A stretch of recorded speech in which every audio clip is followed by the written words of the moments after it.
Em dada manhã de novembro, aí pelas 9 horas, o rápido de Varsóvia se aproximava de São Petersburgo em alta velocidade.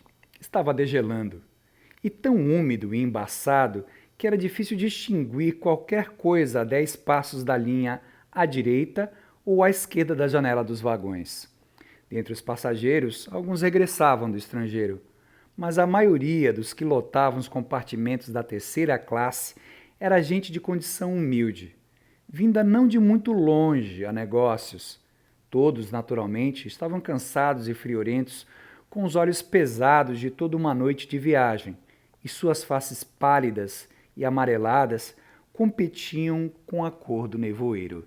Esse é o primeiro parágrafo do romance O Idiota, de Dostoiévski, um romance considerado o principal pelo próprio autor, que nós estamos aqui caminhando nessa jornada, lendo nessa jornada, em celebração aos 200 anos do nascimento de Dostoiévski, nesse ano de 2021. Nós definimos os personagens principais no vídeo anterior, um pouco mais longo, por volta de 21 minutos.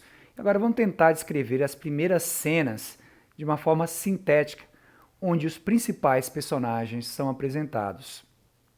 O segundo parágrafo desse romance já apresenta os dois personagens masculinos principais desse romance, Rogojin e o príncipe Mishkin. O príncipe Mishkin está vindo de Genebra, está vindo da Suíça, está vindo de Davos, na Suíça. Genebra é o local onde Dostoiévski escreveu esse livro, né? Por isso aí também fica na Suíça. E está vindo da Suíça, lá de Davos, onde hoje se realiza o Fórum Mundial Econômico, né?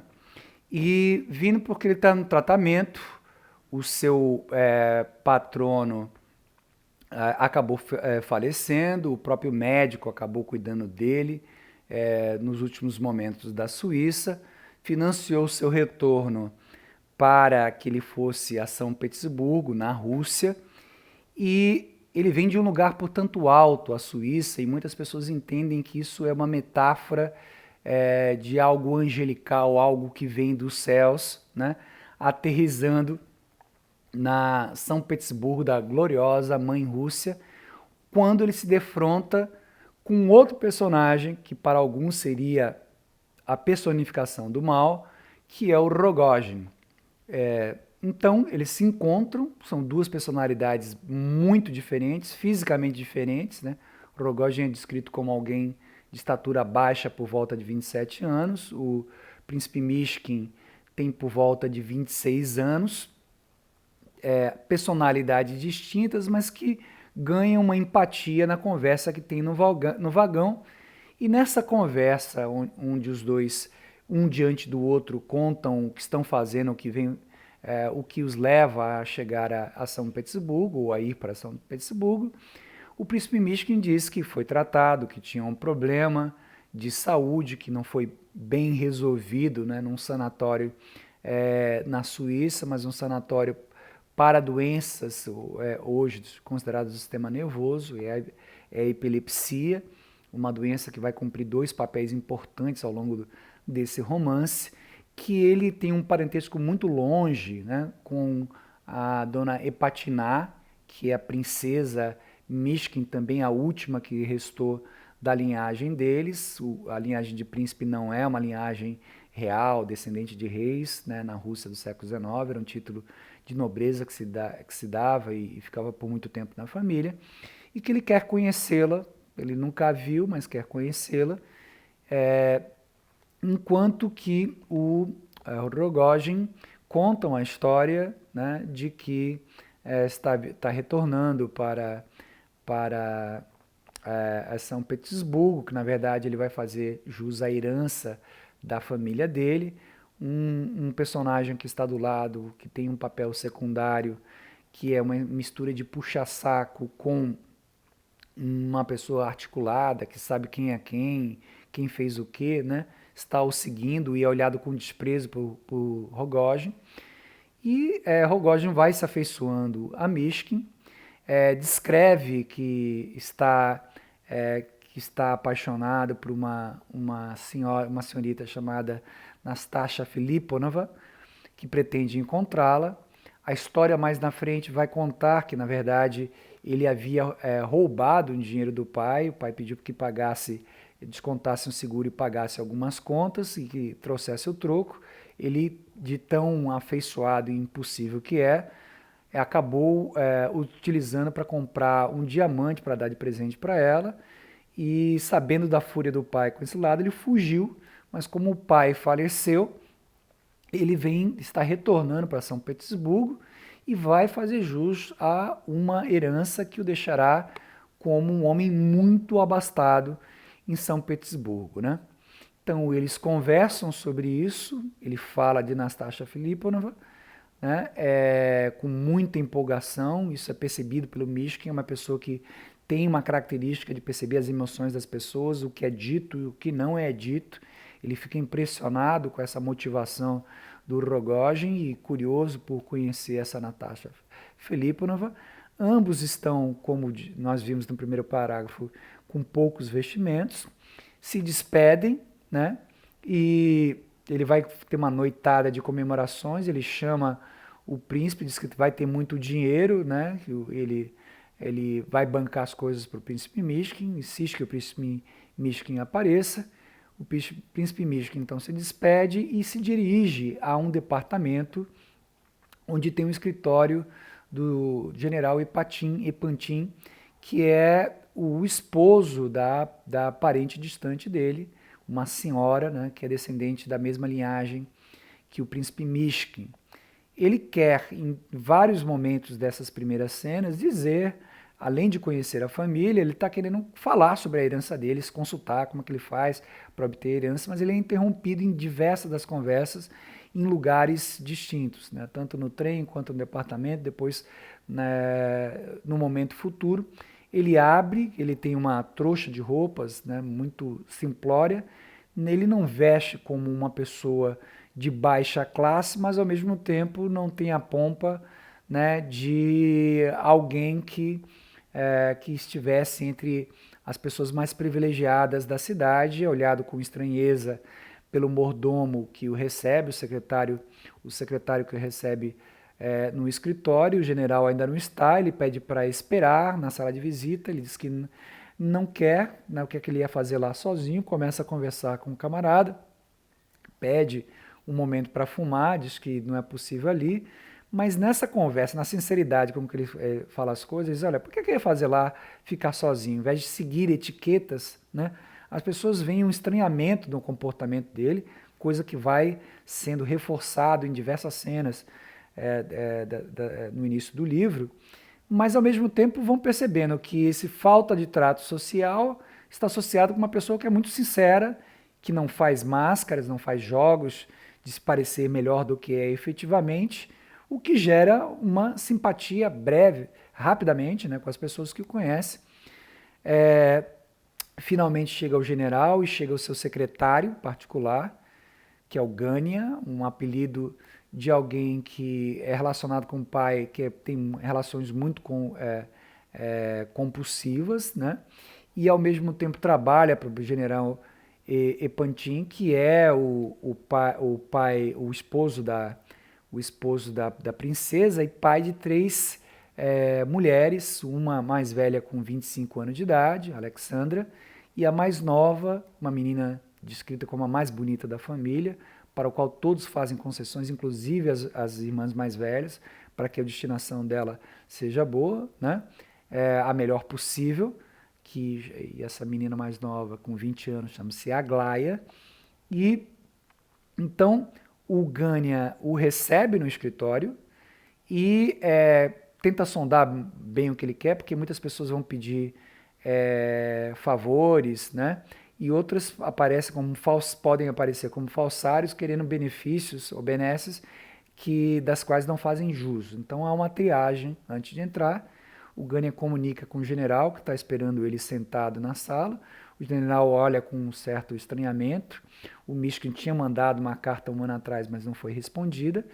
E o general sonda e diz que ele tem muita atividade, não tem muito o que fazer, né? Embora queira travar conhecimentos, ele entende e dispensa o Mishkin, mas o Mishkin levanta e olha, realmente não responderam nada, mas sem mostrar rancor nada e se afastando da sala, o general falou, esses caras, né, não está querendo nenhum tipo de exploração ou benesse, etc. Teve uma simpatia com ele, começa a conversar algumas coisas, promete um trabalho na hora que descobre alguns talentos que ele tem não só para desenhar, mas como para escrever, e ele escreve em russo, né? Naquela época as pessoas de classe média mais alta conversavam em francês, né? E era menos comum alguém daquela patente conversar em russo e saber escrever o russo. Ele tem uma caligrafia, que é uma arte, ele sabe diversas formas de letra, que tem uma utilidade no escritório. Arranja-se um lugar para ele dormir, que tem a ver com os parentes de Gânia, esse secretário que recebeu antes de encaminhar para o general. E então, no momento entre a entrada e a saída, ele se defronta com a imagem de Nastasha Filipovna e diz, essa mulher é linda, né? E o Gânia olha aquilo lá e depois de um tempo ele sonda, né? Porque ele fala, é mencionado sobre o Rogojin, esse camarada que ele encontrou no vagão de ônibus indo para São Petersburgo, e o Rogojin falou dela, né? E as pessoas conhecem o Rogojin e, sabendo do interesse dele também, tem-se um conflito porque o general estava articulando um casamento de Nastasha Filipovna, um possível casamento de Nastasha Filipovna com Gânia, em troca da fortuna do protetor de Nastasha Filipovna, que beneficiaria então a família, do qual interessa tanto o general quanto o Gânia. O Gânia gosta, na verdade, a gente vai descobrir mais na frente, que ele gosta, ele se afeiçoa pela filha mais nova do general, mas considera propor casamento a Nastasha Filipovna, que apesar da sua beleza, seria um casamento não por um interesse físico ou pessoal nela, mas pelos dotes que ela tem, já que ela é protegida de um homem muito abastado chamado Totsky, cujo apelido é Totsky, um homem de 55 para 56 anos de idade, que cuidou de duas meninas que eram de um pai, que ficaram órfãs de um pai que trabalhava nas terras de suas propriedades, percebeu que uma delas era muito bonita, que era exatamente a Nastasha Filipovna, e já quando elas ainda eram muito crianças, né? E separou-as e separou para a educação, mas uma das irmãs morre, Nastasha permanece viva, dada a ela uma educação primorosa, então trata-se de uma mulher bonita, com uma beleza dita exótica, que ao mesmo tempo é educada, e no momento que sabe que o general o general que estava articulando o casamento do Gânia com ela, né? Na verdade gostaria de depois proporia o casamento com ela, mas é o mesmo general que era amigo com o Totsky, que o Totsky ia casar com a filha mais velha do general, a Alexandra, né? Isso cria uma geração nela que ela começa a mostra um comportamento muito ativo, que impressiona todo mundo, um conhecimento de questões jurídicas, faz ameaças ao Totsky, e a partir disso ela sai do interior e passa a residir em São Petersburgo. Pessoas estão interessadas nela, entre os quais esses dois, né, o Gânia fazendo uma proposta e o Rogojin, que roubou o diamante, né, também estão interessados. Tem outros pretendentes e nós estamos nos dirigindo a uma cena onde ela vai então definir se aceita ou não as propostas de casamento, de quem ela vai aceitar. Então há uma disputa aí, né? Então este é o cenário que é formado no início do livro. O Totsky, que é esse protetor, está interessado que ela se case porque ela fez ameaças, né, a ele. Não é dito no livro que ela era sua amante, mas se sabe, e principalmente o leitor da época sabia, que normalmente os protetores, né, tinham suas protegidas como amantes. Em Balzac, por exemplo, isso fica muito claro, né? Em Dostoiévski ele não diz isso, mas no livro se diz várias vezes que, olha, na verdade, nada se diz contra ela, etc., né? Mas paira essa, essa pecha de possível amante do Tosk. O Tosk quer casar para livrar desse problema, quer casá-la para livrar desse problema e depois de casá-la, se casaria com a filha mais velha do general Epantin. Este é o cenário inicial, né? E a gente então adentra para uma caminhada que vai nos levar à sala onde há aí uma reunião e onde finalmente a mulher mais bela da Rússia, Nastassia Filipovna, vai nos dizer com quem ela vai casar, se ela vai casar, que proposta de casamento, quem são as pessoas que vão fazer proposta de casamento além desses dois, né? E é isso que a gente vai ver na próxima ocasião. Questões filosóficas, o pan-eslavismo, a modernização da Rússia, o niilismo, o socialismo, o cristianismo ortodoxo, a gente discute depois. Então, essa aqui é a nossa jornada de leitura, mais um vídeo a respeito. Convido você a conhecer esse canal que trata de literatura, poesia, muita música, muitos registros autorais no Papo Musical. Veja lá Papo com Poesia, né? Veja as resenhas, playlists de resenhas de livro. Aguardo vocês em outras ocasiões. Um abraço e até breve.